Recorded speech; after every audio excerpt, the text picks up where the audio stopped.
Astro సిండికేట్లో మీ personal and business promotions కోసం కింది నెంబర్కు కాంటాక్ట్ చేయండి.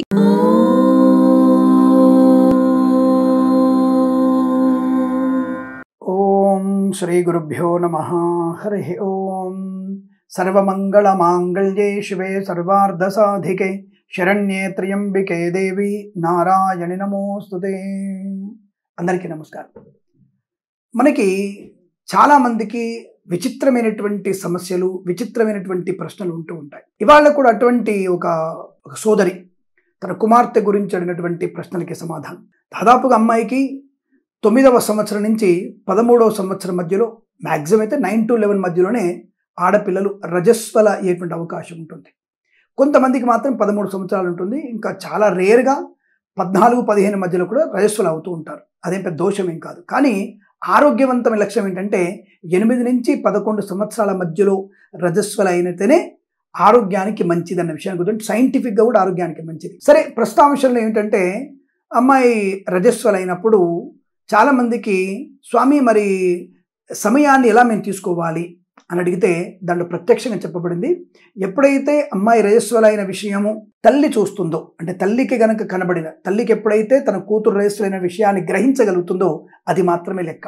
తల్లి చూడమే లెక్క, ఇంకెవ్వరు చూసినా దానికి లెక్కలోకి లేదు. కాబట్టి మీరు తల్లి చూడగానే ఆ సమయాన్ని మీరు లెక్కలో తీసుకుంటే మంచిది. దాని యొక్క లగ్నం, అంటే తల్లి చూసినటువంటి సమయము లగ్నము, తల్లి చెప్పింది ఇప్పుడు మాకు లాంటి వాళ్ళకి స్వామి అమ్మాయి రజస్వల అయింది, పుష్పవతి అయింది, మరి ఏ సమయంలో శాంతి ఏమైనా ఉందా లేదా నక్షత్రం ఏంటని అడిగే వాళ్ళనప్పుడు ఆ తల్లి కనుక చూసినప్పుడు 10 అయినప్పుడు, లేదు స్వామి నాకు 8 గంటల నుంచి అనుమానంగా ఉంది, నాకు 8 గంటలకి లెక్క వేసుకోవచ్చు, అమ్మాయి స్కూల్కి వెళ్తున్నప్పుడు కొద్దిగా నాకు ఇబ్బంది అనిపించింది, 8 గంటలు లెక్కేసుకోదన్నా తల్లి ఎప్పుడైతే చెబుతుందో తల్లి చెప్పిన మాటలను లెక్కలు తీసుకొని మనం రజస్వల సమయాన్ని మనము నిర్ధారణకి రావాలి. అలాగే ఇప్పుడు ప్రశ్న ఏమిటంటే, అమ్మాయి ఎప్పుడో ఒక 5 ఏళ్ల క్రితం, సో 10వ ఏట రజస్వల అయింది, వారికి 19 ఏళ్ళు వచ్చేది, 20 ఏళ్ళు వచ్చేసాయి. ఇప్పుడు వివాహ సంబంధం చూస్తున్నప్పుడు ఆటంకాలు ఏర్పడుతున్నాయి. అమ్మాయిలో ఒక రకమైనటువంటి భావోద్వేగాలు మారిపోతున్నాయి, ఒక డిఫరెంట్ యాటిట్యూడ్లోకి వెళ్ళిపోతుంది అమ్మాయి. మరి ఎంత కారణం ఏమిటి? జాతకాలు చూసినప్పుడు జాతకంలో గురుడు మీకు కర్కాటకంలో బలంగా ఉన్నాడమ్మా, కుజుడు మకరంలో ఉన్నాడమ్మా, బుధుడు మీకు కన్యలో ఉన్నాడు, శుక్రుడు మీనంలో ఉన్నాడు, ఉచ్చస్థితి అవుతున్నాయి, ఈ గ్రహాలన్నీ ఉచ్చస్థితిలో ఉన్నాయి. మరి ఇలాంటప్పుడు జాతకంలో బ్రహ్మాండం ఉంది, ఆరోగ్యకారకుడు బలంగా ఉన్నాడు, లగ్నాతు 6వ స్థానం బాగుంది, 8వ స్థానం ఇంకా బాగుంది, అమ్మాయికి 7వ కళత్ర స్థానంలో బలంగా ఉంది, భాగ్యస్థానంలో బలంగా ఉంది, జాతకం బాగుందమ్మా, వివాహ సమయం వచ్చేసింది, అమ్మాయికి 21 ఏళ్లకే పెళ్ళి అయిపోతుంది అంటే, ఎక్కడ స్వామి అసలు పెళ్ళి అంటేనే రంకిలేస్తుంది మా అమ్మాయి, పెళ్ళి అంటేనే మా అమ్మాయికి కోపం వచ్చేస్తుంది, మరి ఎందుకు ఇలా జరుగుతుంది? మీరు పెళ్లి సమయం అంటారు, జాతకంలో ఈ శుభగ్రహాలని కలిసి ఉన్నవి పెళ్లి అంటారు, పెళ్లి బలం వచ్చిందంటారు, గురుబలం ఉందంటారు, మరి మా అమ్మాయికి అసలు పెళ్ళి అంటేనే అసలు ఇబ్బందికరంగా ఉంది అంటే ఇక్కడ 2 కారణాలు. ఒకటి, వారి ఇతరత్ర ప్రేమ కలాపాల్లో అన్న భావనతో ఇన్ఫాచ్యునేషన్లో ఉంటారు, వాళ్ళు ఆకర్షణలో ఉంటారు. వాళ్ళు ఒక మగవాడే ఉండి మగవాడు ఆకర్షించడానికి రెడీగా ఉంటాడు. ఆ మగవాడని వాడు ఆకర్షిస్తున్నప్పుడు ఓవిడు నన్ను వాళ్ళ తల్లిదండ్రుల కంటే నన్నే మాత్రమే ప్రేమిస్తాడు అనుకొని ఆ ఉచ్చులో ఇరుక్కునే అవకాశం. ఇప్పుడు అడవిలోకి వెళ్తున్నప్పుడు మృగాన్ని వేటాడడానికి వేటగాళ్ళు వల పెట్టినట్టే ఇక్కడ ఈ యొక్క జనారణ్యంలో ఉన్నటువంటి మగవాడు ఆడపిల్లని ఎట్టి పరిస్థితుల్లో ట్రాప్ చేయడానికి చూస్తాడు. మ్యాక్సిమం నేను నీతివంతుడిని, నేను గొప్పవాడిని అన్నటువంటి వ్యక్తులందరినీ కూడా ఒక్కొక్కడికి 2-3 లవర్లు ఉన్నారు. ఇవాళ ఒక్కొక్క ఆడపిల్లకి 2-3 బాయ్ ఫ్రెండ్స్ కూడా ఉన్నారు. ఫ్రెండ్స్ వేరు, లవర్స్ వేరండి. ఈ బాయ్ ఫ్రెండ్కే ఏదో అంటారు కదా, గొంగళిపురి కాస్త సీతాకోకచిలుగా మారినట్టుగా ఆ స్నేహితుడే ప్రియుడిగా, ఇద్దరి మధ్య ఇన్ఫాచ్యునేషన్, ఇవన్నీ పెరుగుతాయి. ఇవన్నీ కథలు సినిమాల్లో బాగుంటాయి, నిజ జీవితంలో బాగుండవండి. సరే, ప్రస్తావన అంటే జాతకంలో ఇటువంటి ప్రేమ కలాపాలు కూడా వివాహాన్ని సూచిస్తాయి. ఇప్పుడు వివాహం కంటే ముందే చాలా మంది ఈ అక్రమ సంబంధాలకు వెళ్ళిపోయి శారీరక సౌఖ్యాన్ని కూడా పొందుకుంటున్నారు. తర్వాత వాడితో పెళ్ళవుద్దా, అమ్మాయితో పెళ్ళవుద్దా అని పక్కన పెడితే వీరు ఒక రకంగా తప్పకుండా వీరు ఒక వివాహం అయిపోయినట్టే, గాంధర్వ వివాహం అయిపోయినట్టే. కాబట్టి ఇక్కడ అమ్మాయికి ఇదొక రకమైన సమస్య, అబ్బాయికి కూడా అదే సమస్య. ఇక అలా కాని వాళ్ళు, అలా అయిన వాళ్ళు 60%, అలా కాని వాళ్ళు 40%లలో ఏ 7వ కుజుడు 8వ కుజుడు ఉన్నప్పుడు దోషం వల్ల కొంత ఇబ్బంది ఏర్పడుతుంది. రెండవది, ఇలా పరిశీలించినప్పుడు అబ్బాయి జాతకంలో ఎప్పుడైతే అబ్బాయికి, అంటే బ్రాహ్మణులకైతే ఉపనయన సంస్కారం ఉంటుంది, అప్పుడు ఉపనయనం చేస్తారు. మరి మిగతా వాళ్ళకి ఉపనయన సంస్కారం లేని వాళ్ళకి ఏమిటంటే వారి యొక్క జన్మజాతకాన్ని 13వ సంవత్సరం జన్మజాతకాన్ని కంపల్సరిగా కంపాటబిలిటీ చేయాలి. అక్కడ కంపాటబిలిటీ చేయాలి మనం.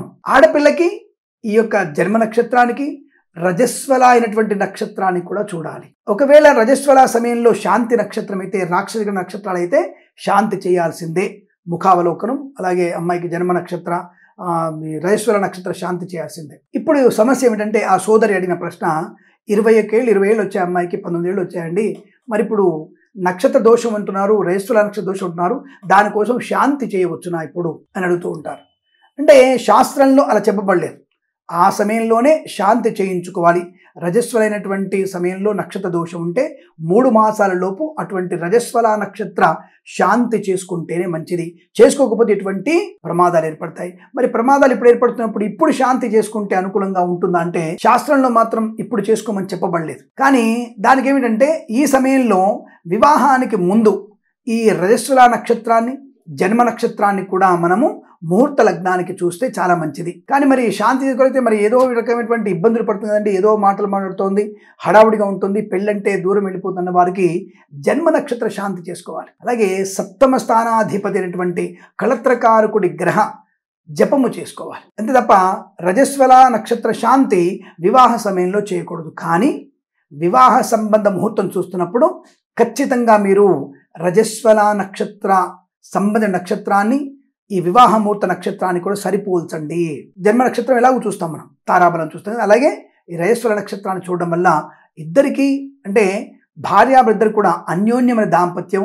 ఈ రజస్వల నక్షత్ర శాంతి ఉండింది కదా, దీనికి సరైనటువంటి బలమైన నక్షత్ర ముహూర్తం పెడితే సంతానం అనుకూలంగా ఉంటుంది. ఎలా వివాహం ఆలస్యం అయిపోతుంది. ఇవాళ రేపు అమ్మాయిలు 27, 25, దెన్ ఆఫ్టర్ 25, 27 తప్ప ఈ లోపల పెళ్లి చేసుకునేటువంటి వ్యక్తులు నేను చూడలేదు, ఎక్కడ కూడా అలా కనపడలేదు. మ్యాక్సిమం కనపడట్లేదు. ఒక 10% ఉన్నారు పాపం. ఆర్థోడాక్స్ అంటారు కదా, ధర్మాన్ని పాటించే వాళ్ళు ఒక 10 to 15% ఉన్నారు. ఇంకా ఆ 10-15% వల్ల వారికి పాపం 20-21 సంవత్సరం మధ్యలోనే వివాహం జరుగుతోంది. కొంతమంది అంటే శాస్త్రం చేసుకున్న వారు రజస్వల పూర్వ వివాహం కూడా చేస్తున్నారు. దాని ఎటువంటి మరి ఇబ్బందులు అయితే పడాల్సిన అవసరం లేదు, మంచి కాపురాలు చేసుకుంటున్నారు, కాబట్టి ఇబ్బంది లేదు. కానీ ఇక్కడ మేము మాత్రం రజస్వల సంబంధ నక్షత్ర శాంతి అయినట్టయితే మాత్రం ఖచ్చితంగా మీరు ముహూర్త నక్షత్రానికి తారాబలము సరిచూడాల్సిన అవసరం. బలమైన ముహూర్తం పెడితే సంతాన సంబంధ దోషాలు ఉండవు. కాబట్టి మీరు తప్పకుండా ఈ రజస్వల నక్షత్రానికి ఇప్పుడు చెప్పే విషయం ఏంటి, అప్పుడెప్పుడో రజస్వలైన దానికి ఇప్పుడు 10 ఏళ్ల తర్వాత మీరు జపం చేయించాల్సిన అవసరము లేదు. కాకపోతే వివాహం ఆలస్యం అవుతున్నప్పుడు జన్మ నక్షత్రానికి ఈ సప్తమ లగ్నము నుంచి సప్తమాధిపతి గ్రహానికి జపం చేయించుకోవడం వల్ల వైవాహిక ఉత్సుకత, ఆనందం ఏర్పడుతుంది. అమ్మాయికి అంటే ఇష్టం ఏర్పడుతుంది. ముహూర్తాలు పెట్టడానికి ఈ నక్షత్రం యొక్క తారాబలంతో గనక మనం ముహూర్తం పెడితే తప్పకుండా అన్యోన్య దాంపత్యం, సంతాన యోగం, సౌభాగ్యం, ఆర్థికాభివృద్ధి, పుత్ర పౌత్రాభివృద్ధి పొందుకునే అవకాశం ఉంటుందన్న విషయాన్ని గుర్తించండి. ఇలా ఎవరికైనా ఇలాంటి సమస్య వచ్చినప్పుడు ఈ పరిహారం చేసుకోవడం వల్ల అనుకూలత ఉంటుంది, ఆనందం ఉంటుందన్న విషయాన్ని మీ అందరికీ తెలియజేస్తూ ఇటువంటి అనేకమైనటువంటి విశేషాల గురించి మన ఛానల్ని సబ్స్క్రైబ్ చేసుకోండి. 10 మంది చేత సబ్స్క్రైబ్ చేస్తారని కోరుకుంటూ సర్వే జనా సుఖినో భవంతు. ప్రేమతో మీ కిరణ్ శర్మ.